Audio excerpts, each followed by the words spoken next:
सहसा जेव्हा एखाद्या वैद्यकीय निदानाबद्दल चर्चा होते ना, हं. तेव्हा तिथे एका विशिष्ट प्रकारची अचूकता अपेक्षित असते. अगदी इंजिनिअरिंग सारखी. हो ना. म्हणजे समजा एखाद्या व्यक्तीच्या हाताचे हाड मोडले तर एक्स-रे मध्ये ती पांढरी रेषा स्पष्ट दिसते आणि डॉक्टर अगदी बोट ठेवून थेट सांगू शकतात की हे बघा इथे प्रॉब्लेम आहे. बरोबर.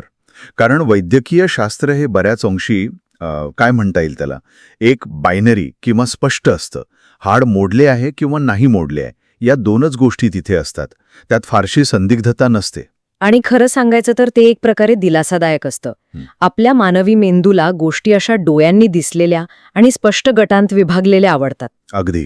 पण जेव्हा आपण शिक्षणाच्या आणि मुलांच्या मानसिक विकासाच्या जगात पाऊल ठेवतो ना, तेव्हा अचानक तो एक्स-रे मशीनचा अत्यंत स्पष्ट दृष्टिकोन कुचकामे ठरतो. नक्कीच. कारण शिक्षण व्यवस्था ही प्रचंड गुंतागुंतीची असते.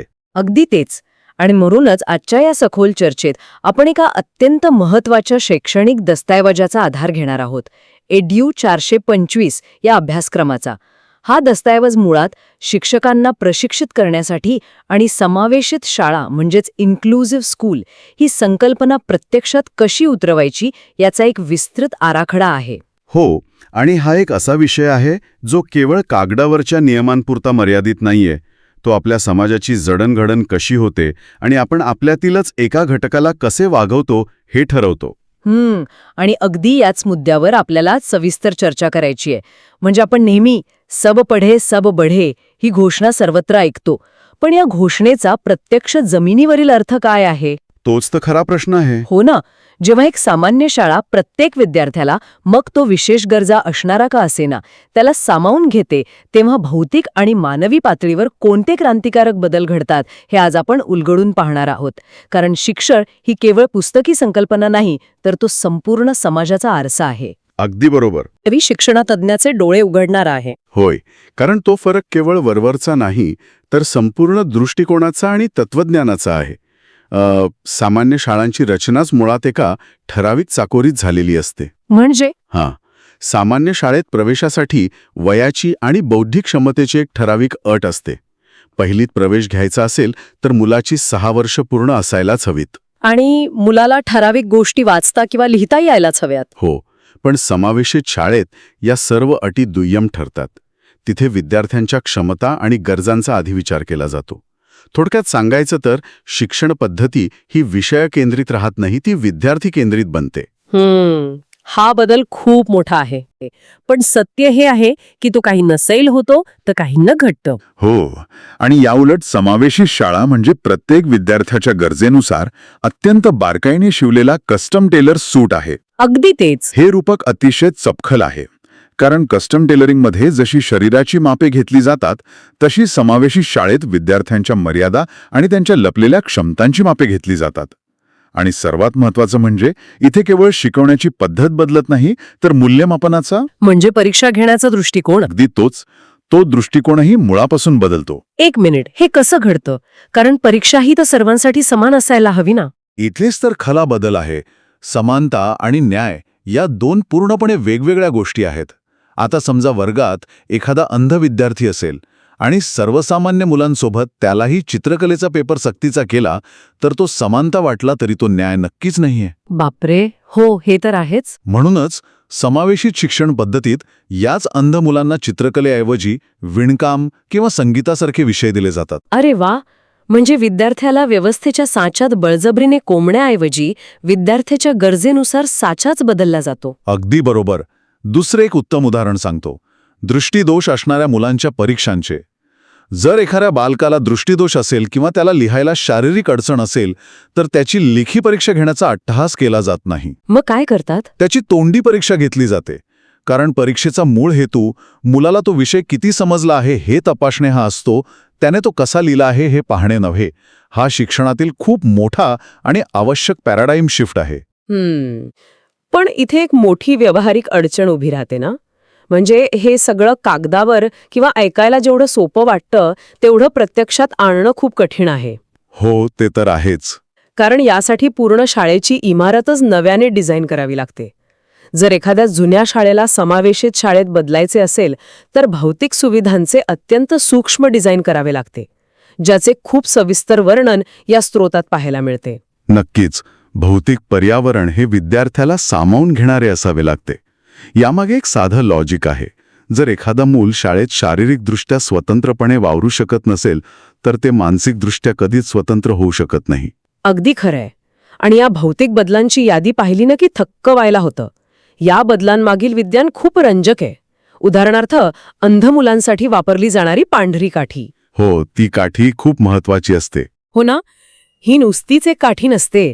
त्याचा 1/3 भाग लाल रंगाचा असतो. यामागे कारण असं की रस्त्यावरून जाताना वाहनांच्या दिव्यांच्या प्रकाशात हा लाल रंग चटकन उठून दिसतो आणि वाहन चालकांना समजतं की समोरची व्यक्ती अंध आहे. आणि मुख्य म्हणजे या काठीत एक घंटी किंवा घुंगरू असते. आणि त्या घंटीचा उपयोग फक्त इतरांना सावध करण्यासाठी नसतो बरं का. तो खुद्द त्या अंध मुलासाठी असतो. अच्छा, ते कसं? जेव्हा ती काठी जमिनीवर आदळते ना, तेव्हा त्या घंटीच्या आवाजाच्या प्रतिध्वनीवरून म्हणजे इकोवरून समोरची भिंत किती दूर आहे किंवा समोर एखादा खड्डा तर नाही ना, याचा अचूक अंदाज त्या मुलाला येतो. बापरे, हे खरंच असंभेत करणार आहे. आणि शाळेच्या मुख्य दारावर बीपर लावलेले असतात. म्हणजे सतत एक विशिष्ट आवाज करणारी यंत्रणा, जेणेकरून आवाजाच्या दिशेने अंध मुले कोणाच्याही मदतीशिवाय अचूकपणे शाळेत येऊ शकतील. वाटेत विशिष्ट प्रकारच्या गवताचा किंवा खडबडीत फरशांचा पट्टा असतो. भिंतींवर हाताच्या उंचीवर ब्रेल पट्ट्या असतात आणि मैदानावर खेळण्यासाठी असा चेंडू असतो ज्यातून विशिष्ट आवाज येतो. म्हणजेच डोळ्यांची जागा इथे कानांनी आणि स्पर्शाने घेतली आहे. अगदी तेच. आणि कर्णबधीर मुलांसाठीही तितकेच बारकावे विचारात घेतले आहेत. त्यांची बसण्याची व्यवस्था वर्गात गोलाकार किंवा समोरासमोर असते, जेणेकरून ते शिक्षकांचे आणि सहकाऱ्यांचे ओठ वाचू शकतील, लिप रिडिंग करू शकतील किंवा त्यांच्या चेहऱ्यावरील हावभाव पाहू शकतील. शिवाय त्यांच्यासाठी साऊंड प्रूफ म्हणजेच ध्वनिरोधक वर्ग असतात. एक मिनिट, ध्वनिरोधक वर्गांची खरंच इतकी आवश्यकता असते का? नक्कीच असते. त्याचं कारण असं की कर्णबधीर मुले जी श्रवणयंत्रे किंवा हिअरिंग एड्स वापरतात ना, ती यंत्रे फक्त शिक्षकांचाच आवाज वाढवत नाहीत, तर वर्गातील प्रत्येक आवाज वाढवतात. अरे, हो, पंख्याची घरघर, बाहेरून जाणारी वाहने, कोणीतरी पाडलेली पेन्सिल, हे सगळे आवाज श्रवणयंत्रामुळे प्रचंड मोठे होऊन त्या मुलाच्या कानावर आदळतात. बापरे, हा तर खूपच त्रासदायक गोंधळ असेल. हो ना. आणि या अनावश्यक गोंधळामुळे मुलाला शिक्षकांच्या शब्दांवर लक्ष केंद्रित करता येत नाही. म्हणून ध्वनिरोधक वर्गांमुळे हा बाहेरील गोंधळ शोषून घेतला जातो आणि मुलाला स्पष्ट ऐकू येते. पण माझ्या मनात इथे एक खूप महत्वाची शंका उपस्थित होते. आपण या सगळ्या गोष्टी पाहिल्या, बीपर्स, ब्रेल पट्ट्या, साऊंड प्रूफ रूम्स, रॅम्प्स, विशेष नळ, इतक्या सगळ्या वैद्यकीय आणि तांत्रिक सुविधांमुळे वर्गाचं स्वरूप एखाद्या रुग्णालयासारखे किंवा क्लिनिकसारखे तर वाटत नाही ना. हा प्रश्न खूप साहजिक आहे. म्हणजे शाळेचा जो एक नैसर्गिक, थोडासा गोंधळाचा, जिवंत आत्मा असतो, तो यामुळे हरवत नसेल. जर आपण हे व्यापक संदर्भात पाहिलं ना, तर हे डिझाईन रुग्णालयासारखं अजिबात नाहीये. रुग्णालयातील रचना ही आजारावर उपचार करण्यासाठी असते. ती एक वैद्यकीय प्रक्रिया असते. पण इथली रचना ही मुलाला स्वावलंबी बनवण्यासाठी आहे. याला युनिव्हर्सल ॲक्सेसिबिलिटी किंवा सर्वांसाठी प्रवेशयोग्य रचना म्हटलं जातं. यात शाळेचं नैसर्गिक वातावरण हरवत नाही, उलट ते अधिक सुरक्षित बनतं. अच्छा, म्हणजे तो जो कारंज पद्धतीचा किंवा फाउंटन टाईप पिण्याचा नळ वापरला जातो, तो याच युनिव्हर्सल डिझाईनचा भाग आहे का? अगदी तोच. कारंजा पद्धतीचा नळ का वापरला जातो? कारण अस्थिव्यंग असलेल्या किंवा हाताची बोटे पूर्णपणे काम न करणाऱ्या मुलाला गोल फिरवायची तोटी वापरणं अशक्य असते. फाउंटन टाईप नळामुळे फक्त एक मोठं बटन दाबलं किंवा सेन्सरसमोर हात नेला तरी पाणी वर उडते आणि थेट पिता येते. यात कुठेही रुग्णालयाची भावना नाहीये खरं तर. अगदी. हे अत्यंत कल्पक आणि सूक्ष्म बदल आहेत जे शाळेला अधिक स्वागतार्ह बनवतात. हे खूप छान स्पष्ट केलं तुम्ही. म्हणजे शाळेचं वातावरण तेच राहते, फक्त त्यात सर्वांना सामावून घेण्याची लवचिकता येते. बरोबर. पण तरीही केवळ भिंतींवर ब्रेल पट्ट्या लावून, ध्वनिरोधक वर्ग बनवून किंवा रॅम्प बांधून कोणतीही इमारत शाळा बनू शकत नाही ना.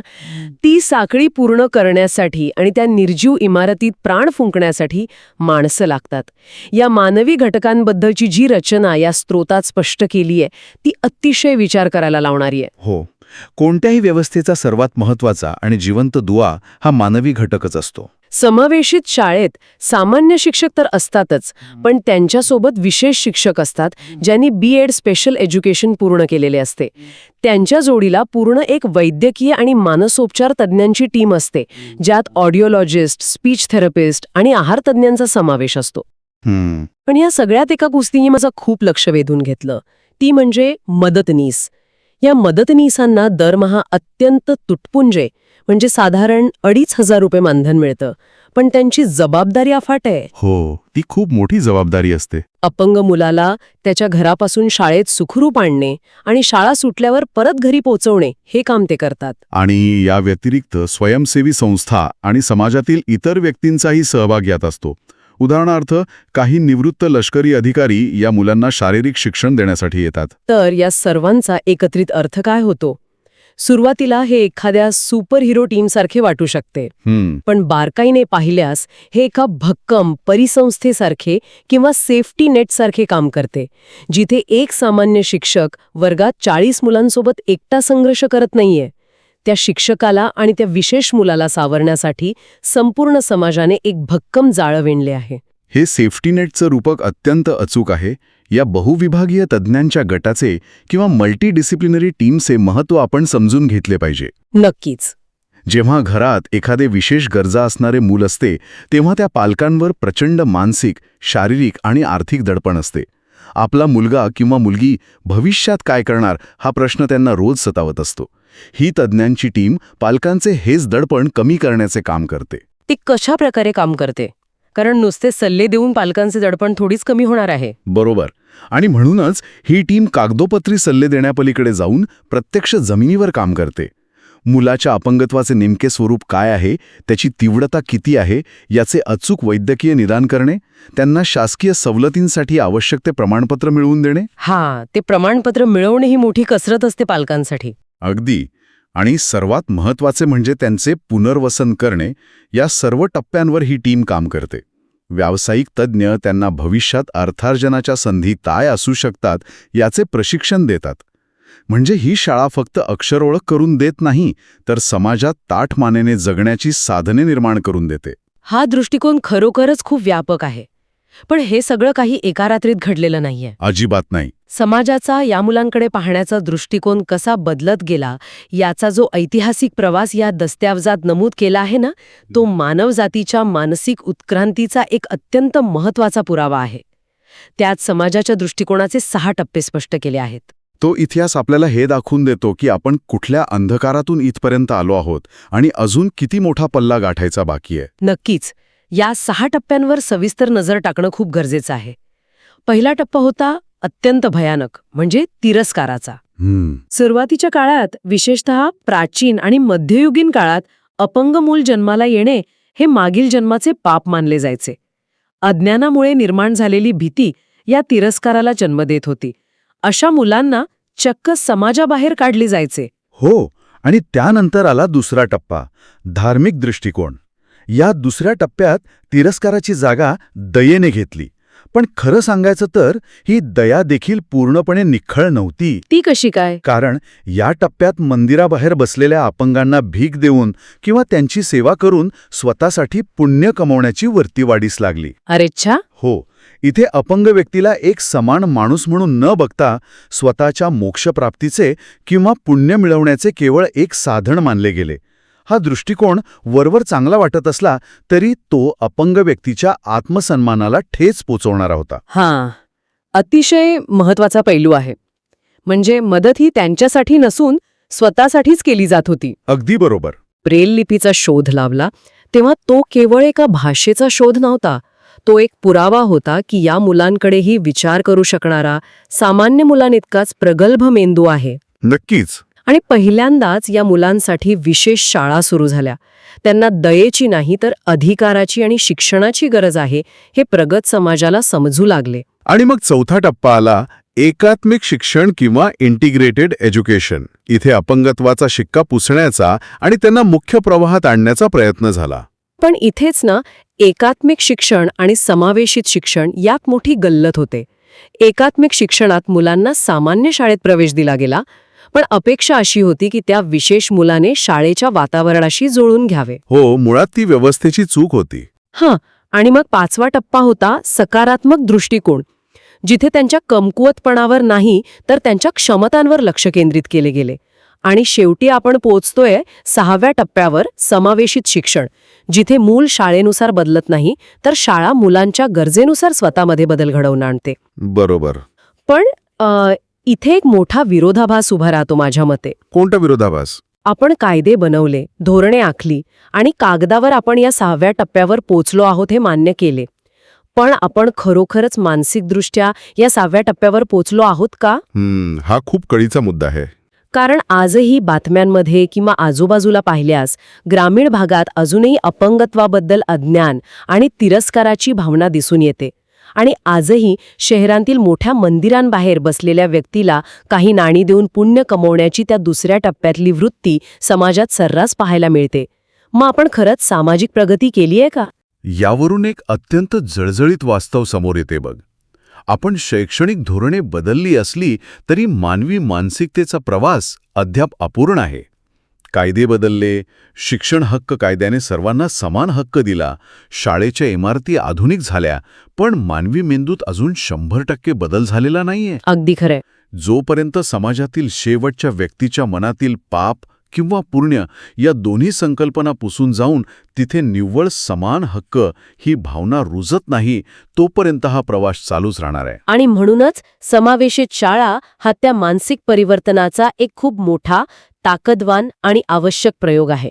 नक्कीच. आणि हा प्रयोग वर्गात प्रत्यक्ष कसा चालतो हे समजून घेणं खूप गरजेचं आहे.